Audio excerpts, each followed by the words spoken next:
Okay, 30-second board. These are hot topics from Motocross of Nations, and it's not just about the result at the end of the day. It's about what the riders are racing for their country. And credit to Team USA trying to motivate these guys. They've reminded them by having service members send letters and American flags to let them know what's truly on the line when you represent the USA. Hello everyone, my name is Brad Raymond. 70 years ago at this very venue here at Matterley Basin, an idea was born. The idea of bringing a more intimate and patriotic experience to our riders. By presenting them with flags that have been flown at significant locations by active duty service members, symbolizing the deep connection between their achievements and the pride for our nation. Last night I presented the boys with personalized letters written by 3 active duty service members and veterans, citing what it means or meant to them to serve in the United States military and represent the Stars and Stripes, as well as what it means to see each of these patriots raise their hand and take on the world at the Motocross of Nations. Yeah, and I think that's what this is all about. This is the closest thing to the Olympics that motocross is ever going to get. And for all the servicemen around the world that are tuning into this race, they're all cheering on Team USA like it's themselves out there. So it's such a unique event that way. The patriotism really comes out. And it's also the only event where these guys are truly teammates, right? It's such an individual sport.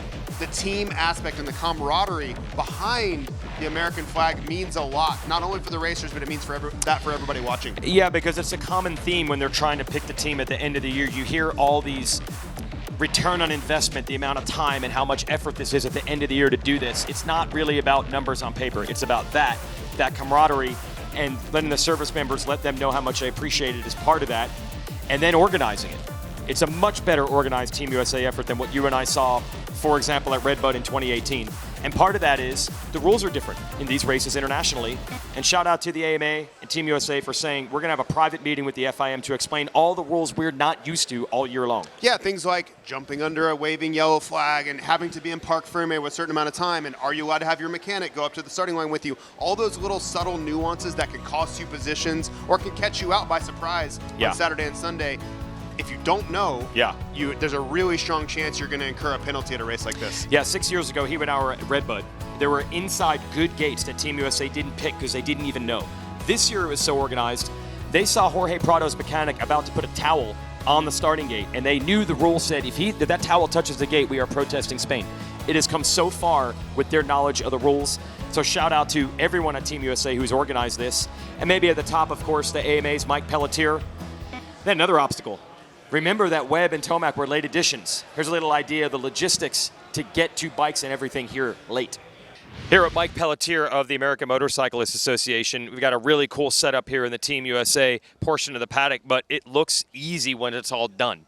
But they're shipping all the motorcycles, parts, tires, all that. Just give us an idea of the logistics to make it look this easy on the weekend. Honestly, it starts in like January every year. It's really turned into an all-year situation planning for this event. It's a massive undertaking to go race overseas, especially with some late changes to the riders really impacted that. So we were actually overnighting or air freighting the new motorcycles for Eli and Cooper. But we're here, we're set up, we're excited, and now it's just time for the boys to go do work. I even heard the tires. You can't get those Dunlops that they're used to in America here, so you wanted to make sure they did not get stuck in customs. Yeah, so we exactly right, and we carried on, I think our Delta Flight, like 22 tires. Yeah, so it was pretty crazy, and checked bags, and we kind of just motley crew put it together, but we're here, and the boys are about to take the track, and they have everything they need now, so it's time to do it. Air freight overnight motorcycles and carry tires onto the plane as luggage. That's what it takes to make it work for these boys this weekend. Okay, so Team USA, a good effort, but we knew they were up against some juggernauts. I thought the Netherlands team might have been as strong as anyone on paper, and also Australia with the Lawrence brothers. Like you said, when you have a talent like Jet. Yep. But this race is weird. There are no guarantees, and they got it done this time. They did, and they've been close so many times, but it just takes everything. It takes luck, it takes skill, it takes starts. You can't really have a weakness, and I really think Kyle Webster's one moto. We talked about it all weekend long. He got the start, he finished up there, and they needed that score. That was it. And when you have those juggernaut guys on your team, it's always the third rider that it comes down to. Can he get the one score to put you over the hump? Credit to Kyle Webster, first time at this event, first time racing in England, gets the job done for Team Australia. Yeah, I believe it was at 11th on the 250 in the first moto that was like, he's done his job if Hunter and Jet do theirs, and they did. One other thing about Jet, that final moto was unbelievable. We knew how much was on the line. He took massive time out of Geyser and Tomac. He didn't win it, but I don't think anyone even in the MXGP paddock can wonder anymore, is this guy as good as we've seen on TV? I think he kind of stamped it. He's legit. And about 3 laps in, I looked over at Paul on the broadcast and said, hey, I think Jet might win this moto. And he looked at me like I had 3 heads. But I've seen this story before. Yeah. You see Jet closing the gap down. I was watching his lap times. Yeah. And I just started doing the math, and I'm like, this guy's coming to the front, right? And he didn't end up winning the moto, but it was just another chapter in the story of Jet Lawrence spreading his message globally about how great he is. Yes. But shout out to Tim Geiser. Now, you were at the MXGP finale last weekend. Heartbreaker for the Slovenian. Has a slim points deficit to Jorge Prado. Doesn't end up getting the title. It's not the world title that he wanted, but this is something today, going 1-1. Yeah, this was a little redemption, and I think he's just, able to ride freely, right? He didn't have the pressure of Slovenia right at the top, right? So there's a little bit of that, right? Jet wanted to win for pride and country and all those things too, but Tim Geiser was like, you know what? I have nothing to lose. Yeah. I'm going to send it up the inside with 2 corners to go, and we'll see what happens. Yep. We'll just figure it out then. So credit to Tim Geiser. He laid it on the line. He got the job done because he had to have had a really tough week mentally after losing the World Championship by a handful of points.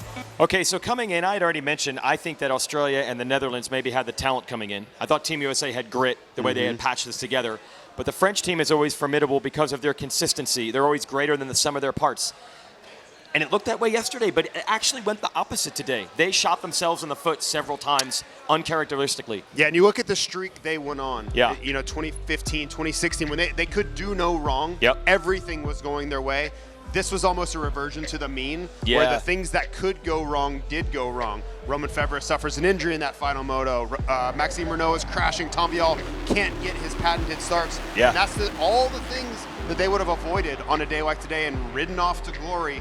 Everything kind of came unraveled for them late in the day today. Yeah, and when it's a one-race deal, we joked about this. We always try to not take Anaheim or Fox Raceway, the opening rounds, too seriously. It's just one race. But that's what we do here. So you just have one bad day and some bad luck, and it's over. But it leads to our next topic, which is Jorge Prado. So he's the MXGP World Champion now 2 years in a row. He's coming to America next year. I feel like race within a race. Maybe Prado wanted to show around the world, I'm coming to America, look out. It wasn't great today for him after the good starts. Yeah, and I think when you win a championship like that, I've seen it go both ways. One, you can ride carefree, no pressure. You've been riding with the burden of a world championship on your shoulders for months, and you just go out there and you just dominate because you don't have that pressure anymore. Yep. Or you can have this kind of championship hangover effect where you don't have any intensity. You can't really find any urgency in your riding. I would argue maybe like Chase Sexton in Charlotte. You just can't get up in the moment because you've been up for so long. Yeah. That's kind of what it felt like for Jorge Prado today. He ran up front. We saw flashes of it, but for him to sustain it for 35 minutes, it just wasn't there. What about the rain? That has been his weakness in MXGP. Was that maybe something we need to talk about more? I think in full mud, yes. Yeah. But in tricky conditions like that, they see this stuff all the time. And if he couldn't ride conditions like that, I promise you he would not be back-to-back world champion. Yeah. So there was something going on. It'd be interesting to have a conversation with him because on a normal situation, he would never drop back the way he did today. So let's get to what everyone anticipated with this race. The team thing is the big story, but this year everyone realized with the field we have, guys who haven't retired yet that are still good, young guys on the move, we might see some of the best racing ever. We thought it'd be in the third moto, but they didn't wait. The first 3 laps of the day in Moto 1 were all-star cast, amazing racing. It was. If you looked up and down the top 10 in the early laps, you're just like, look at this roster. Yes, we were freaking out in the booth about it. It was just so much talent, and we were fortunate this year because there's so many injuries as a part of this sport, and guys can't make the event for one reason or another. Contract changes, all those things kind of get in the way of the Motocross of Nations at times. Not so much this year. We had talent all the way through, and it was like a world-class dogfight at the front of these races, and that's what this is about. The best riders in the world duking it out on one Sunday afternoon. Yeah, absolutely. And one of the guys in that was Jeffrey Hurlings. And the crowd these are probably the 3 most legendary guys of the generation that's still here, but kind of cresting, which would be Hurlings, Roczen, and Tomac. They were battling hard in that first moto, those early laps. And then Hurlings went down. And again, I thought on paper the Netherlands could win this. They were close. They had moments, but they couldn't quite put it together. That crash from Hurlings and De Wolf, a couple of crashes as well. Yeah, but De Wolf was still the MX2 winner, Yeah. right? So I think he did his part. Really, to me, Hurlings didn't have his best day. That's part of it, right? If Hurlings is at the front, they have a chance. But then Coldenhoff, as many times as he's come through at this event, and he's been Mr. Sunday at the Motocross of Nations, today was not that day. He couldn't get the starts. crashes. It just wasn't a good afternoon. Really, even Saturday was not a good weekend for Glenn Koldenhoff, and I think in the end, that was the biggest difference. Yeah, and he said as much in the press conference. Didn't get a result in Moto 2. That put the pressure on in Moto 3 because De Wolf was already done. And the Netherlands, in the end, they were actually happy to end up on the podium. Now, finally, we talk about Team USA. I know there aren't moral victories in sports, and this is the team that's won this event more than any other team in the history. They had the longest win streak in history, all those things. Team USA is usually pass-fail, but the way it's gone over the last decade, I feel like to come to Europe, to patch a team together, to be in contention, it's not a win, but it's kind of a win, at least in my mind. We were incredibly close to not participating in this event this year. And even once we set a team with the likes of Eli Tomac as a fill-in, Yeah. I was still looking at it as like, fourth or fifth would be pretty solid, right? Yeah. Cooper Webb hasn't raced the 250. He raced, one moto of pro motocross? In like years. This summer, Yeah. right? So Yeah. this was not a team that was like, had a bunch of support and like everybody was ready and we're so prepared coming in. We Yeah. can get it. That was not this year's, right? Yeah. So for them to show up in incredibly tricky conditions on bikes that Cooper Webb wasn't used to it. Yeah. And pull out a second, it's an incredible performance, right? Is it going to go down in the history books? No. They didn't get the top step of the day. We all Yeah. know that. But to me, I think they overperformed almost everyone's expectations. And if you think they underperformed by not winning, I would say look again, because this was an incredible effort by these guys. It all leads to going to Ironman Raceway next year. It returns to the U.S. I don't think you're going to have a problem finding riders that want to race for the team next year. I think it's probably, if it works out, maybe Tomac even races it again. That's going to be a very special one for sure. Well, they'll be lobbying to get on the team, Yeah. right? And, Yeah. and why wouldn't they look at an event like this right after the SMX World Championship ends, at Ironman, a track they're familiar with? By the way, you can go to MXONUSA.com, get tickets right now. But it's going to be an all-timer, right? Yeah. We hope the weather cooperates. That's a big factor. But coming off a second-place finish with some momentum, see if Hayden Deegan wants to maybe participate next year. I think we'll be in the running to win, right? We get second, so it's easy for me to say, but I really think going in, there'll be a lot of talk about USA winning. Yeah, it wasn't a win, but the way they performed, the way they checked all the boxes, the way they lived up to their potential, and it's going to be tough to beat this Australia team going forward. But they didn't leave anything on the table, and that's a good sign for next year. So yeah, MXONUSA.com. Tickets are already on sale for Ironman. Hi folks, Lee Diffie from NBC Sports here. If you truly enjoyed what you just watched, you can get more news, interviews, and highlights by subscribing to the Motorsports on NBC YouTube page. You can get it all, so go for it.